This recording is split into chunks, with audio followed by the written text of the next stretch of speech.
Well, first of all, thank you for having me. You are right. I'm obsessed with everything energy like you. So it's lovely to be here. So I am a knocking on 50-year-old woman living in Lincolnshire with partner, 3 chihuahuas, 2 chickens, and a healthy obsession for everything energy work. Chihuahuas? I did not know you had 3 chihuahuas. Sorry, not 3. I meant 2. Oh, right. 2 chihuahuas, 2 chickens. I got it mixed up. My bad. Goodness me.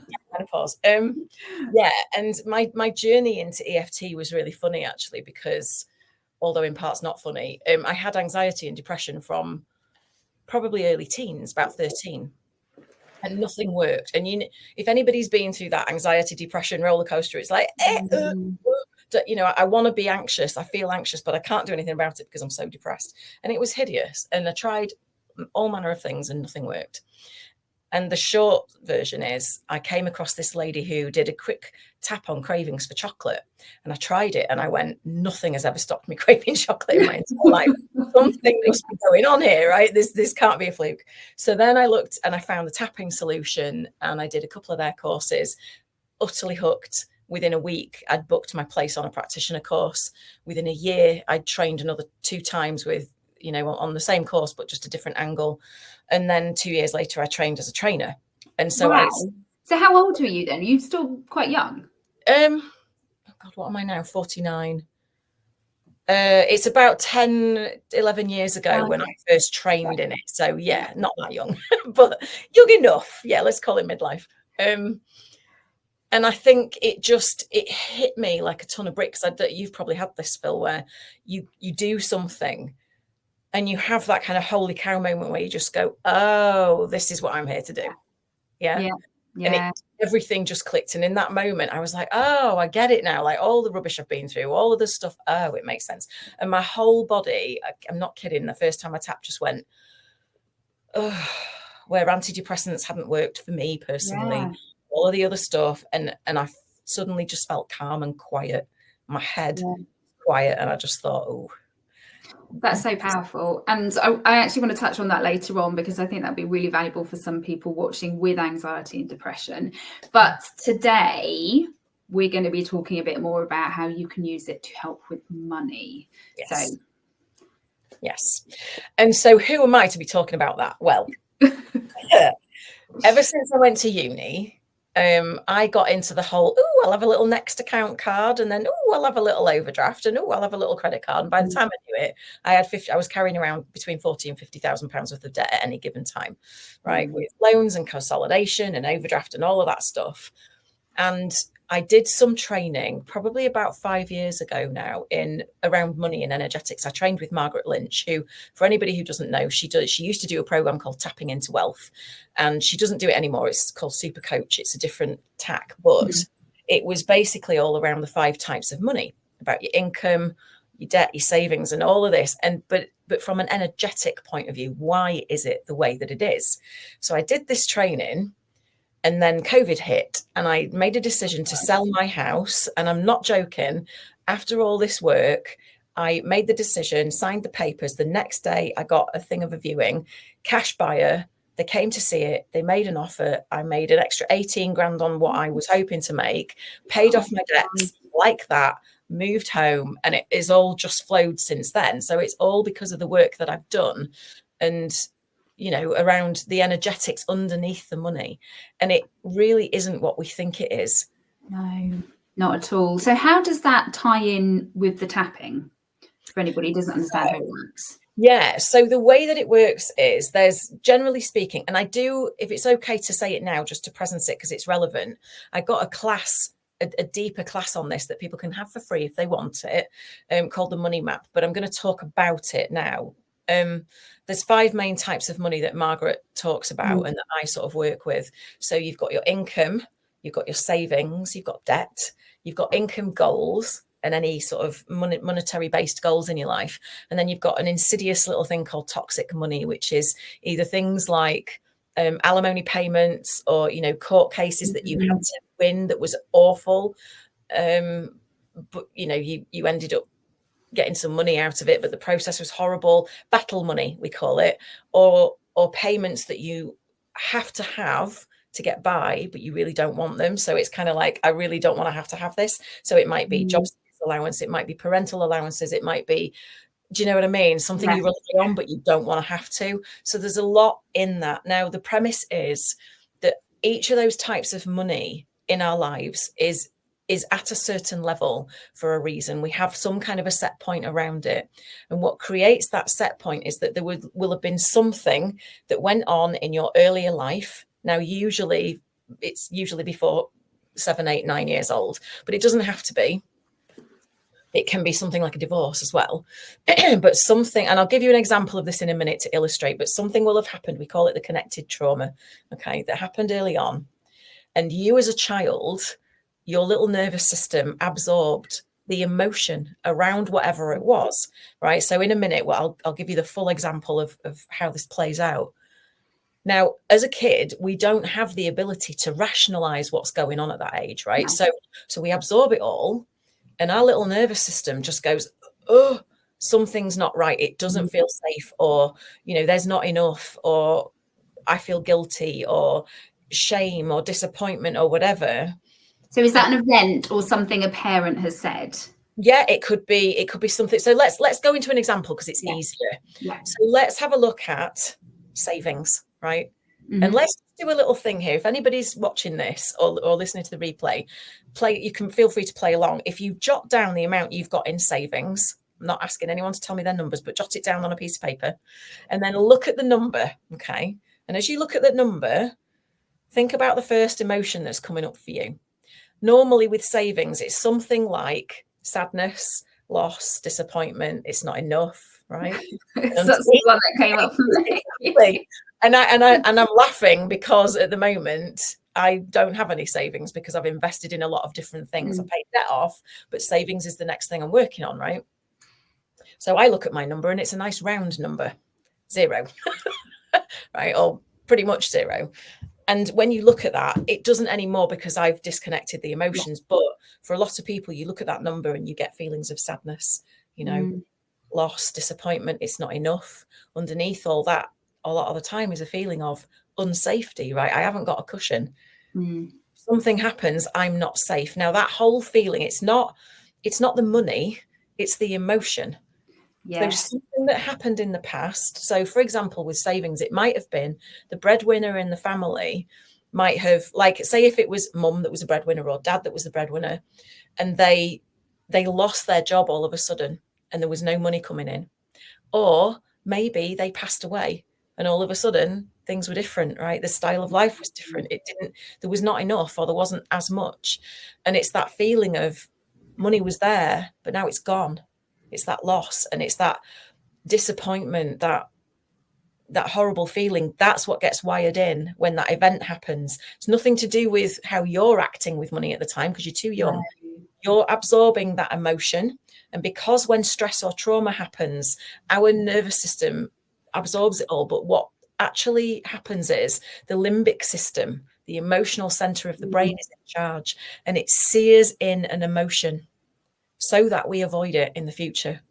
God, right? Yeah, that's so deep, but so true, isn't it? It's the emotion, not the actual money itself. Yeah, so when you're looking at that number and you're feeling that sadness, that loss, that disappointment, that's the 6-year-old you, or however old you were when that happened. It's not the now you, but right, because that emotion is what's been seared in to our emotions, to the memory, to the nervous system. This was, when I heard this, my brain literally exploded. No, you're about to do this to me, aren't you? I am. Really. We unconsciously manifest our money to match the emotion so that we feel safe. Because if the emotion is a match, we feel safe. Even if the emotion is shit, right? Even if it's crap. And I'll tell you. Is that because the safe means it's familiar? Exactly that. Not because it's nice, not because it's serving you, but because it's familiar and because we are used to it. Just let that sink in for a minute. Whoever designed this whole meat suit thing needs a jolly good talking to, because it's not working, or it wasn't working for me. Yeah. If you are watching this on the replay, please put in the comments something along the lines of "holy cow" or something like that, because that's insane. So what we're going to learn from you today, I'm assuming, is how we can hopefully change that. Yes, absolutely that. So let's just take that example, okay? Because there's something else that happens if anybody playing along wants, let's do it with income, because income is touchy for a lot of people, right? It's something that a lot of people probably wish they had more of, right? Myself included. So, and I'm working on that. But if you write down your average income every month, jot it down. So doesn't have to be bang on, and especially if you work for yourself, we all know that it's like, it doesn't plop into your account on the 28th of the month. Like it's there one day and sometimes it's not, and all the rest of it, but there's a reason for that as well. So if you look at the number that you just jotted down and just notice the feeling that you're having already, notice the emotion. And for most people, there will be some self-talk that comes with that. So when you look at that number, just notice what you hear, what you're saying to yourself. And it will likely be, not for everybody, but it will likely be something like, it's not enough. Even if it's a decent number on paper. Because the underneath income is about our value and worth in the world. So if you ever absorbed something from parents who would say things like, oh, well, it's all right for them, or, oh, well, you know, we're not that kind of family, we don't earn that kind of money, or do you know what I mean? And please believe me, there is no judgment on anybody's parents. They're all just doing the best they can with what they were given, right? We all get handed this stuff down unless and until we change it. So our set point around income is how much we've been taught we are worth and how hard we have to work to have that. And that's the kicker. Because if you've ever tried to run your own business, especially if, and I'm sorry to say this, but it's true in my experience, if it's coaching, healing, wellness, anything that involves something that is not a product, a tangible, like if I'm not selling tins of Vaseline, right? Because that's a tangible thing. Here's a tin of Vaseline, you can give me £1 for it. If it's you and your services and your gifts that you're selling, that's even harder.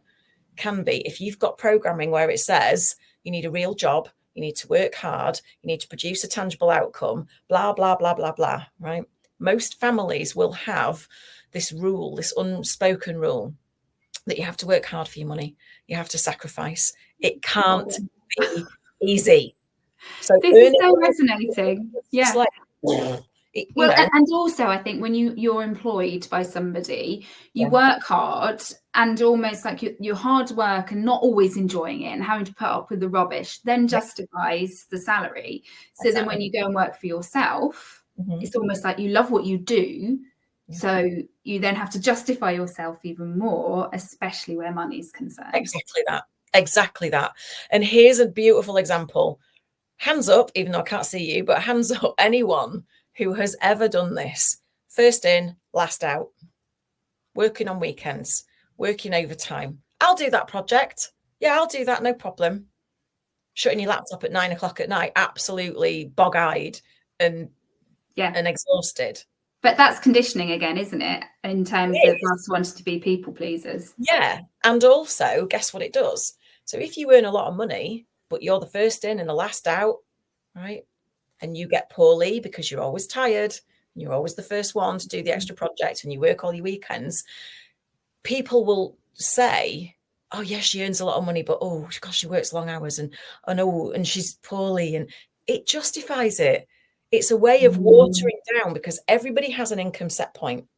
And the way you will know your income set point is the average of what you've always earned. So for years and years and years, my income set point was in corporate was 40 grand, right? And the last maybe 4 years of that, I went above that, which in this day and age, even that, people can struggle on that, because the cost of living is just, look, what, 20, 30% in some places. It's just horrific.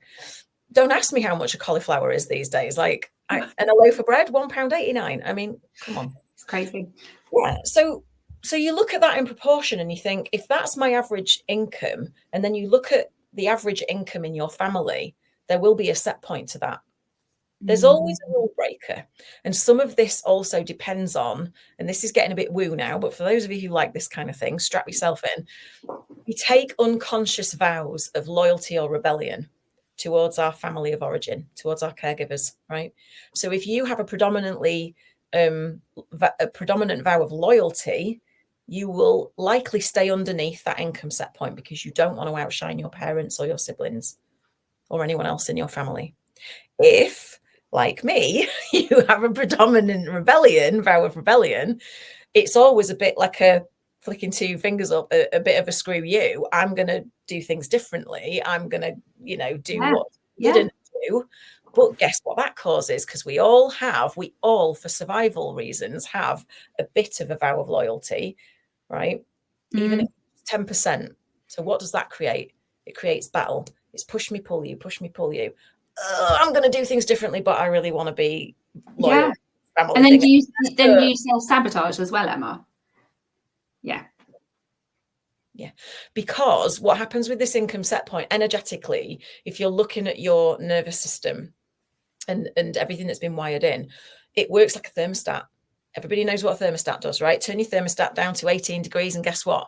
Your heating will switch off when it gets there. It's the exact same thing. I kid you not, Phil, right? This is a perfect example. I've never, touch wood, I'm not that lucky in terms of winning stuff. Latter years, yes. Earlier on in my life, absolutely not. And one day I got a few numbers come up on a lottery ticket and I won £86, right? So me and my mum went out in the car and we went, oh, let's go shopping to Hull and let's do something nice. And we had lunch and we did a bit of shopping.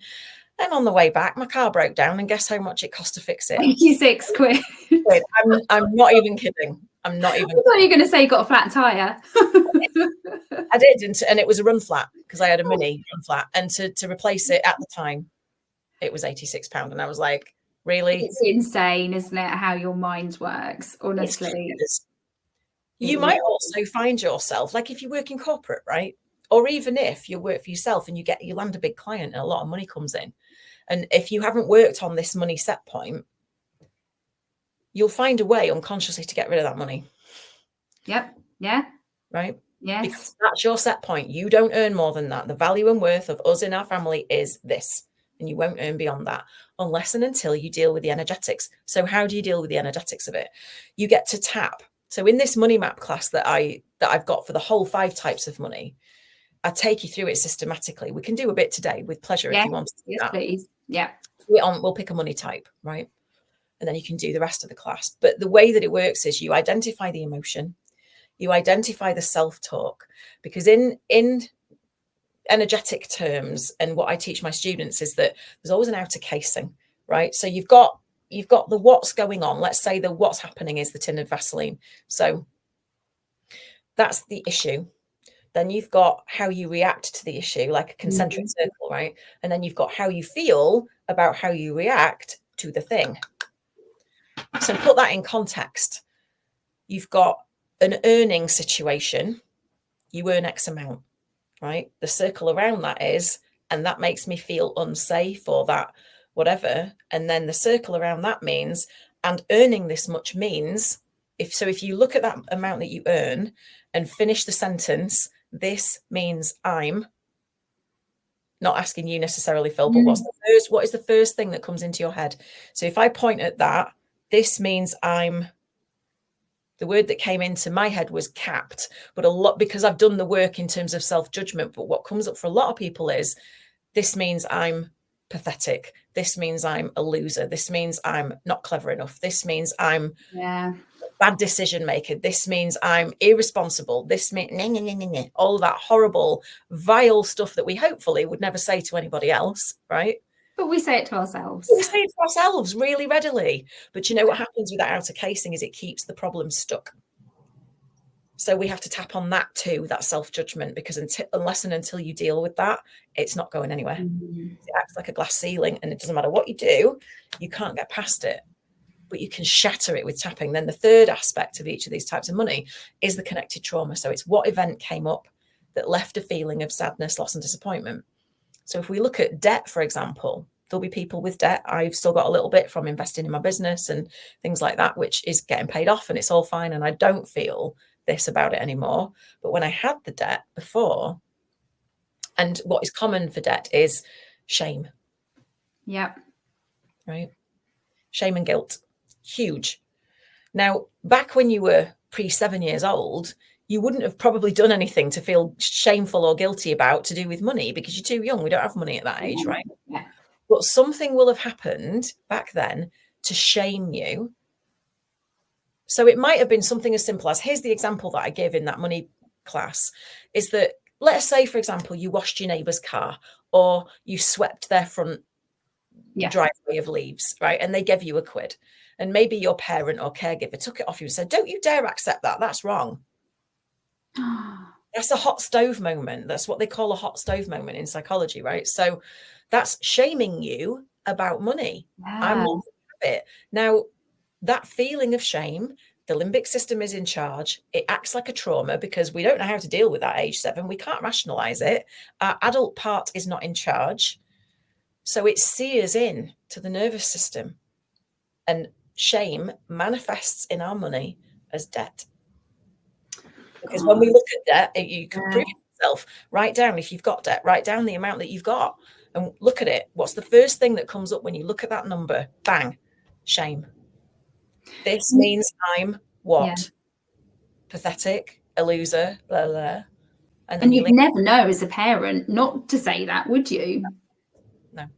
No, because we think we've been responsible. I say we, I don't have biological children, but I've got a, stepdaughter and nephews and all the rest of it. So I've dealt with children in the past, but I know from when I was a kid, my parents would never have dreamed of saying anything like that with any malice whatsoever. It wasn't in them. No. If you're trying to be responsible and teach a child about the value of money, right, and you were given that conditioning that you shouldn't accept money, it's not right to accept money off other people, of course you're going to unwittingly pass that on. It's not a shaming thing. It just is what it is. We're given this. And unless we map it out like you can in the money map, you don't think to question it, right? You just go through life with, like I did, with all these money beliefs. And then you wonder why you can't earn more than a certain amount. You've got nothing to do with savings in the bank. Your debt's creeping up, but you don't look at it, because with all the will in the world, we are not wired as humans to run towards a problem. We run away from pain. So if looking at that number on a piece of paper that you've got in debt, for example, or even income, with all the will in the world, you're not going to bring your full self to the table with all your passion, all your brilliance and all your enthusiasm to tackle the problem, because all it makes you feel is shame, guilt, disappointment, loss. I'm a loser. I'm not enough. I'm irresponsible. You see where I'm going with it? Oh, yeah. But also then you have to be willing to be really uncomfortable for a bit in order to make that change. And I guess that's the hardest thing, isn't it? You do, but that's where the tapping comes in. So you plug the tapping in and you talk about it in those terms. You voice what you found in the map and how you truly feel about it. And then you start to move through, because the thing of tapping is, I'm going to tell you the geeky bit about tapping real quick, if that's okay. Literally 2 minutes, because it's going to help people understand how to deal with exactly what we're talking about. There's 2 bits of tapping that are really important. One is when you're thinking about the thing, the something, the connected trauma, whatever it is, that when you look at that number that you've written down on a piece of paper, that it's making you feel bad in any way. There'll be a flash of a memory. If you'd like to think of it like a balloon and the string is attached to your brain, right? That's the easiest way to think about it. So you think about that memory and suddenly you see that little bit of balloon, and because the limbic system was in charge and it seared an emotion in, right? That emotion zips down that neural pathway and we get a jolt of that same emotion, because that's what was wired in.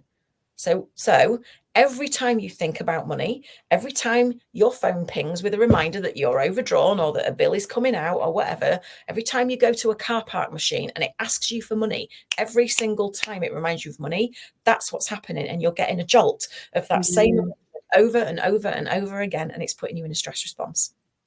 So when you're tapping and you're voicing that and you're saying, I feel disappointed, I feel ashamed, this is really hard. I've carried this my entire life and I don't know what to do. You're bringing to mind that memory. Yeah. The beauty of tapping is it dissolves that neural pathway, that string to the balloon. So that balloon can exist, but it can't trigger you anymore.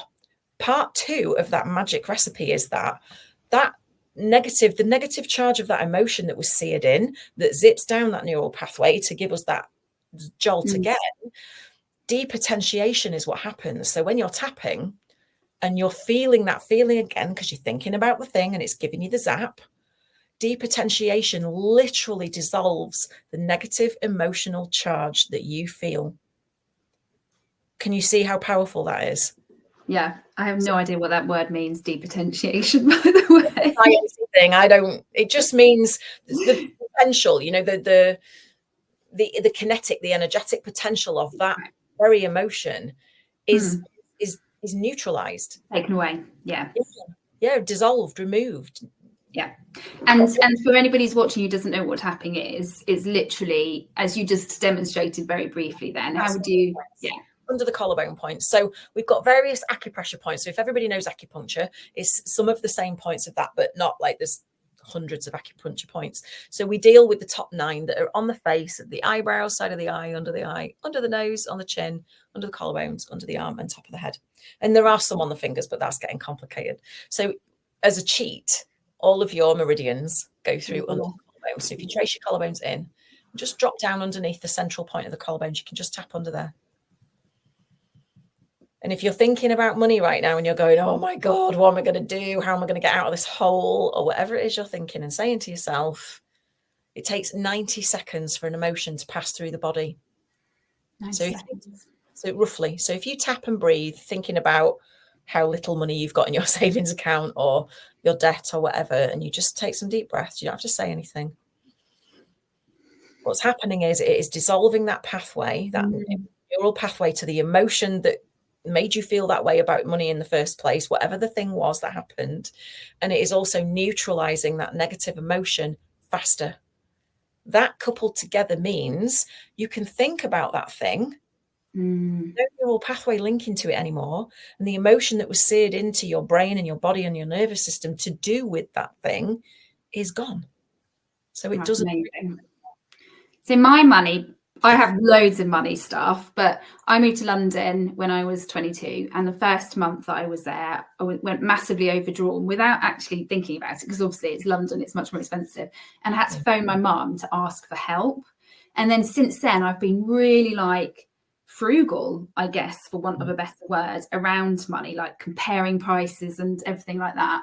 Yeah. And it makes me feel ill sometimes. It's really weird. Yeah, it'll do that. And I mean, that kind of thing can count as, you know, I use the word trauma because that's how it impacts our nervous system. We don't necessarily cognitively think of it as a trauma, but that kind of thing can happen. It's something that leaves a lasting impression, that when you think about it today, you still get all the feels, whatever those feels are. Yeah. Like you said, it makes me feel ill, right? I feel, what's the emotion underneath that? Shame, maybe. Yeah. And I put money, like big money decisions, off because I just want to be like, I don't want the money to go out my account. There you go. Yeah, it's all linked. So the other part of this, which it feels important to bring this in now, if it's okay with you, is there's something that's called goal trauma. So, you know, I talked about income, savings, debt, income goals. Income goals is a biggie. Now, that doesn't, whether you work for somebody else, whether you work for yourself, and even whether you're retired, there is such a thing as goal trauma. So what that means is there will have been a time in your life when you tried to achieve something big. You had your heart set on it. It meant everything to you, and you moved heaven and earth to make it happen. You were really excited. You had every faith in it, even if those around you didn't. And you probably sacrificed either health, time, relationships to make it happen. And it went really, really wrong. And in that, or it didn't happen the way you wanted it to, and you lost out, you know, in that moment as well, you will have gone into a cycle of, see, told you I'm not cut out for this. And you'll have either started ghosting people or doubted yourself or self-sabotage. That's where self-sabotage really comes from. We take a vow in that moment to never let our heart get broken like that again. To never put ourselves out there like that again, right? To never want something that big again, to never let ourselves go for it. So guess what we do? We show up very small, half-ass things. We show up half of our brilliance, half of our enthusiasm, give or take. Might be 60-40, might be 80-20, might be 70-30. But the point is, you don't show up as your full self, because in that moment, you were like, see, told you this is not going to happen for me. And then it acts like a big energetic black cloud over everything you ever try after that. God, we could do a whole nother session on that, just that Yeah. alone. Because especially this time of year, so many people do have big goals that they want to achieve. And I think it's really hard if you start in the year and you've gone, this year I want to do this. And then you get to the end of the year and you think, well, I didn't do any of that. I've achieved nothing. Yeah. That's exactly why. Because the one thing you really wanted, and it might have been several things, it didn't happen. It went really wrong despite your best efforts. And you would have been heartbroken, whether it felt like heartbreak or not. That's what happens energetically, is we get this feeling of, I can't have what I want. It's not possible for me. Yeah. Right?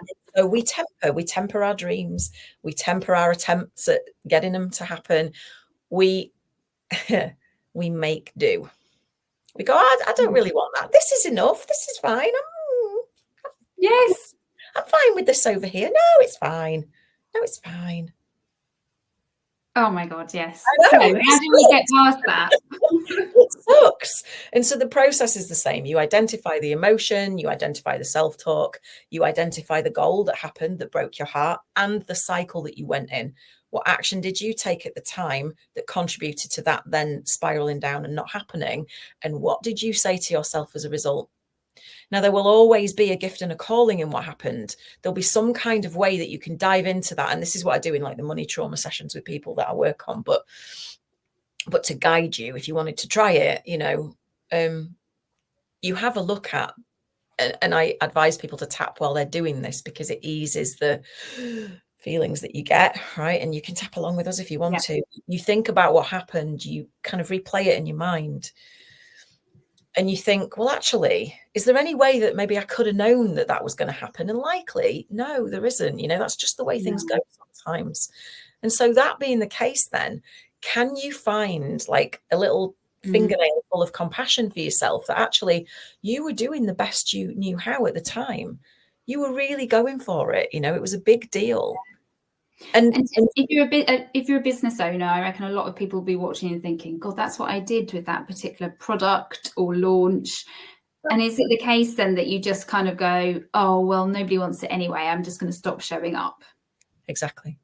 I cannot tell you, this is where for a lot of entrepreneurs that I've ever worked with, this is where the boom and bust cycle comes in, because and we get to the point, and you'll get this, Phil, with what you do, we get into learned helplessness where we go, it never works out for me anyway, so I'm just not going to try. Right. Or I'll send a few DMs to people that I know because that's the easy option. Because actually, what if I put myself out there and it goes catastrophically wrong again and people call me an idiot, or people because in this thing that happened, this connected goal trauma, you might have felt abandoned by somebody. What if you were in a business partnership and it went wrong and you felt abandoned by them? My God, I mean, abandonment is huge, but it's the energy. It's not necessarily the event. It's the energy of what happened. Right. So look at what you're feeling around it. Now, do you want to do a really cool little experiment about this that will really, really highlight it? Yes. Okay. And then if you can go through the whole, like this process. Yeah. That I can then put in the description to the video as well of what people should do. Yeah. So here's a really cool thing to show you where some blocks are. And this is a bit more lighthearted, although it's connected to all the deeper stuff. So if you had a goal, of income that you wanted to earn. So park all the stuff that's happened in the past. Let's just focus on a goal for now. Jot down, anyone who's watching and listening, jot down a goal that you would love to earn every month. Now, whether you work for yourself or if it's a pay rise because you work for someone else, just jot it down as a goal. And I want you to grade yourself on these 4 questions. Okay. Now, I need to explain it quickly first. When I ask you to say these out loud, or to yourself if you can't, I'm going to ask you how true they feel, not how true you think they are, how true they feel when you say it. That's why I ask you to say it out loud, because when you say it out loud, your brain hears it very differently to when it's rolling around in here. And I'll guide you through it, right? So when you look at the number that you wrote down, say out, you don't have to do this, Phil, but I was going to do it. say to yourself, I want it. I want it. And how true. And then what am I listening out for? So how true did that feel? If 10 out of 10 is that statement is completely true, I want it. How did you rate that out of 10? I didn't believe myself. Okay. So what point would you give that out of 10? If 10 is totally true and 0 is not true at all, I'd say a 5. A 5. All right. Beautiful. I can do it. I can do it. And I actually believe myself more when I say that. Perfect. Give me a number out of 10.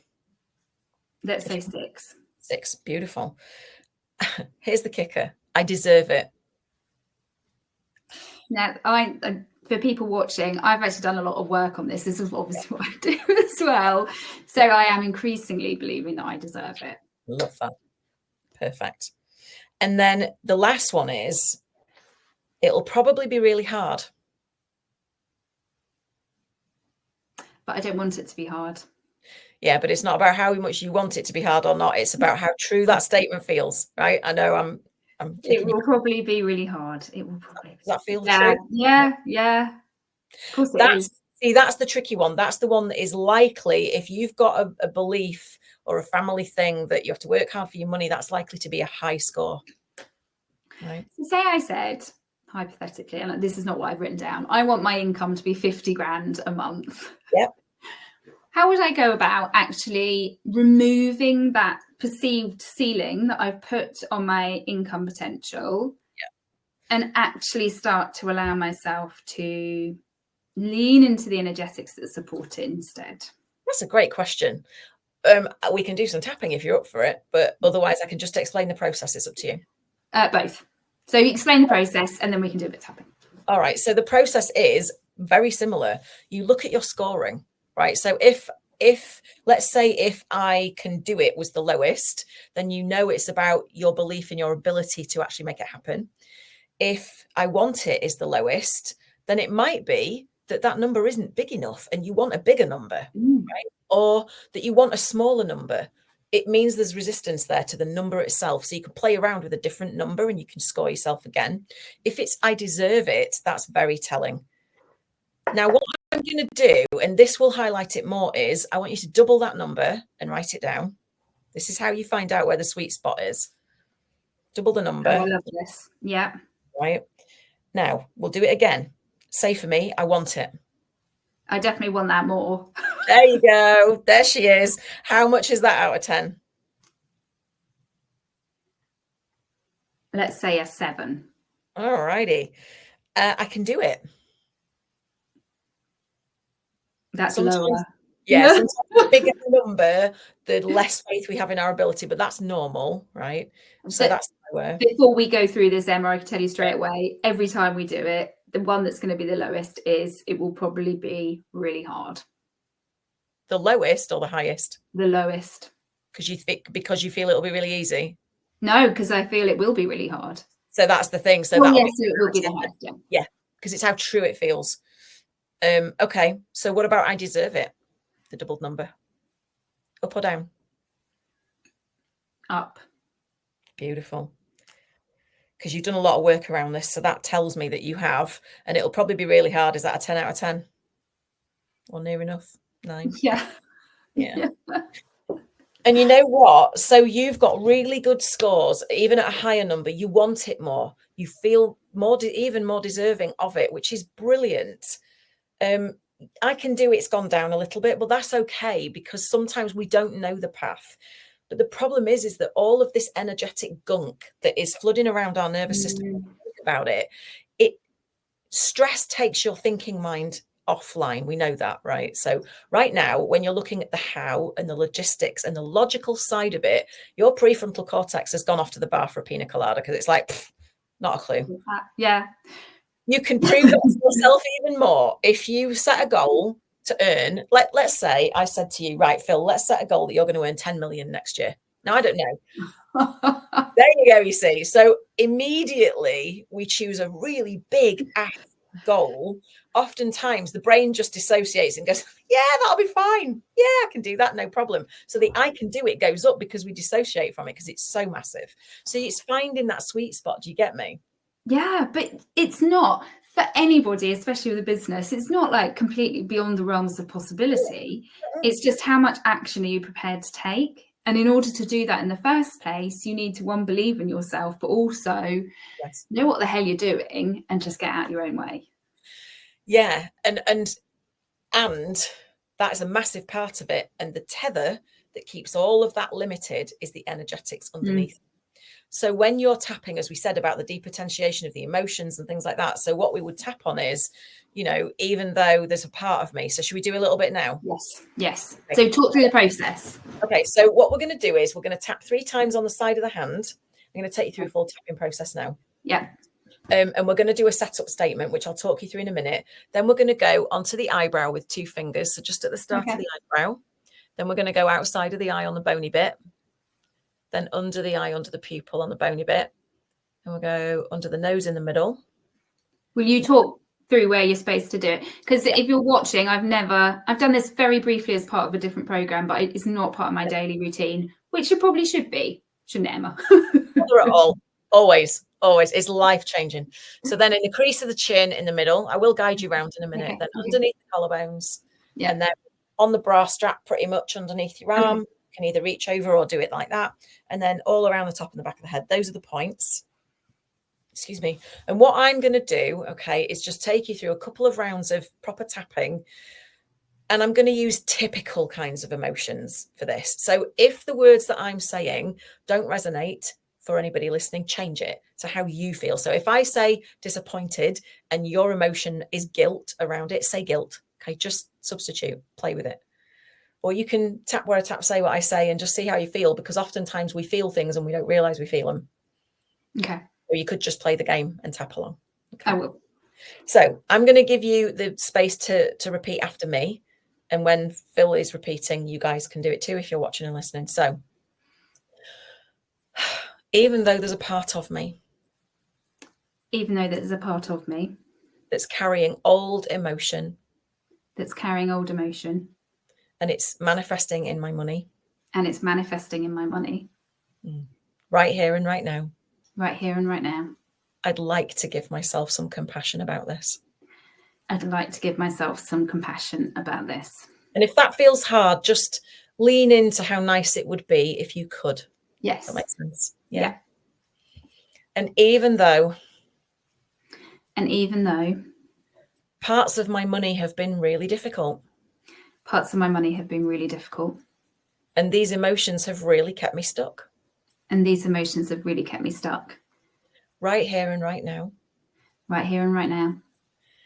I think I'm open to changing this. I know. I'm open. Can I change that to changing this? Take any words you like. Yeah, beautiful. Nicely done. And even though there's a part of me. And even though there's a part of me. That might doubt that this will ever change. That might doubt that this will ever change. Right here and right now. Right here and right now. I'm just going to be as present as I can. I'm just going to be as present as I can. Does that feel achievable? Definitely the being present bit, because I'm all about that. Yeah. All we can do, right? Yeah. Just be present and just sit in this. Just lean into this with me. So up to the eyebrow. Up to the eyebrow. And we're just going to say these heavy emotions. These heavy emotions. Outside of the eye. All linked to my money. All linked to my money. Under the eye. I had no idea it went this deep. I had no idea it went this deep. Under the nose. No wonder I've been struggling with my money. No wonder I've been struggling with my money. You see that sigh right there? That's a big shift. That's a big release in your nervous system right there. Okay. On the chin. No wonder things have felt so hard at times. No wonder things felt so hard at times. Yeah. Under the collarbones. There's a really young part of me. There's a really young part of me. Yeah. That absorbed some emotions when I was there. Can I do that? Oh, sorry. Yeah. Do you do it? Reach across. Under the neck. That absorbs some emotions. So okay. Under that. Yeah. Okay. About 3 or 4 inches down. So that absorbed some emotions. That absorbed some emotions. Top of the head. And these emotions weren't even mine to carry. And these emotions weren't even mine to carry. Yeah. Eyebrow. They just happened around me. They just happened around me. outside of the eye, and my little body absorbed everything. And my little body absorbed everything. Under the eye, and my nervous system made it mean something. And my nervous system made it mean something. Under the nose, that money wasn't safe. That money wasn't safe. Chin, that maybe there wasn't enough. That maybe there wasn't enough. Under the collarbones, that maybe I was never going to earn big money. That maybe I was never going to earn big money. Under the arm, on the bra line. And even if I did, I had to work really hard for it. And even if I did, I had to work really hard for it. Top of the head, maybe I even had to make sacrifices. Maybe I even had to make sacrifices. Yeah. Eyebrow. And I got all this from my parents. And I got all this from my parents. Thanks, Mum. God love them, outside of the eye, who got it from their parents. Who got it from their parents. Yeah, under the eye. And we've all carried this for so long. And we've all carried this for so long. Under the nose. But it was never meant to be the way things were for me. It was never meant to be the way things were for me. Yeah. Chin. It's just a miscommunication in my nervous system. Just a miscommunication in my nervous system. Under the collarbones. So I wonder if it's possible. So I wonder if it's possible. That's a key phrase, by the way. You can use that anytime. I like that. Yeah. Under the arm. That I can be open to a new way of looking at this. That I can be open to a new way of looking at this. Top of the head. And try and give myself a bit of compassion. And try and give myself a bit of compassion. Eyebrow. Because I was given rules that weren't mine. Because I was given rules that weren't mine. Outside of the eye. And it's impacted my life and my money. And it's impacted my life and my money. Under the eye. And now I know differently. And now I know differently. Under the nose. Maybe if I honour those old emotions. Maybe if I honour those old emotions. Chin. My body can finally release them. My body can finally release them. Oh, God. How good does that feel when you say it? Yeah. It's amazing, It's right? a possibility. Yeah. Yeah. Under the collarbones. And maybe, just maybe. And maybe, just maybe. Under the arm. I can start to operate differently around money. I can start to operate differently around money. Top of the head. And be open to different outcomes. And be open to different outcomes. Okay, let's just stop and check in for a minute. Take a nice deep breath for me. It just gives your nervous system a chance to catch up with what we've just said, because right now energy is pinging, everything's going everywhere, all up and down the nerves and all up and down the neural pathways. Stuff is firing. The body and the nervous system's like going, whoa, hang on a minute, what? So we're allowed to earn more. So we don't have to work ourselves into the ground for it. What do you mean it can be easy? Like your brain right now might be going. God. Just you don't know the half of it. I'm telling you, they could be taught at primary school. Like, well, not because that might be a bit too far. School, maybe certainly A level, and most definitely a requisite for university. For the love of God, but so how are you feeling in your body right now? What do you notice? What feels different? I think maybe it's just the thought. Obviously, it all starts with a thought, doesn't it? The thought that there is more possibility. There's more potential that I have. To earn more. And I guess it's excitement in like, how do I carry this on? So it's doing this every day, or what would you do next? I love that. So just to presence that very quickly, when we release the heavy emotions, what comes up is our naturally uprising, excitable energy about stuff and the possibility. Now, don't get me wrong, we can shift a fair bit in that short amount of time, but a lot of it takes deeper work. But with 5 minutes of tapping like that every single day, just repeating what you've heard today, rewatching the video, saying how you really feel about your money, any worries that are coming up, you can shift an awful lot. But I'm going to prove it to you that this works. Are you ready? Well, you're going to give me 10 grand. No, better than that. Go back to your doubled amount that you wrote down. Yes. And say out loud for me, I want it. I want it. How true is that now out of 10? If 10 is completely oh my God, it's so much more. There you go. I can do it. Yes, I can do it. How true does that feel now? Yeah, it's crazy. This is crazy, honestly. I know. I deserve it. Yes, I deserve it. And here's the kicker. It'll probably be really hard. Does that feel true anymore? No, it doesn't. Sorry, I should say it will probably feel really hard. It's within my power, isn't it, to make it not feel hard and to make it easy. And that's the difference. So even if you scored yourself still at a 4 out of 10 on it, it'll probably be really hard. So there's a part of you that still feels like, well, yeah, it probably will be hard because it's a lot of money. Yeah. That's normal. That's a normal amount, but it doesn't feel 10 out of 10 that that's true anymore, right? No. So let me see, 3 rounds of tapping, you have completely shifted your money reality, completely shifted. And the actions you take from this place are completely different to the ones that you would take, that massive black cloud hanging over, not necessarily you, anyone, with the massive black clouds hanging over your money of, I can't do it, I don't deserve it, it's going to be really hard, oh, what's the point? Forget it. I'm going to have to put a timestamp, I think, in the video so I'll know to come back to do this every single day. Because it feels like the energy is crazy, isn't it? But this is the thing, and I say to everybody, you know, I love every modality out there. I do. And if you do tapping first before you do anything else, it will set it on fire, literally.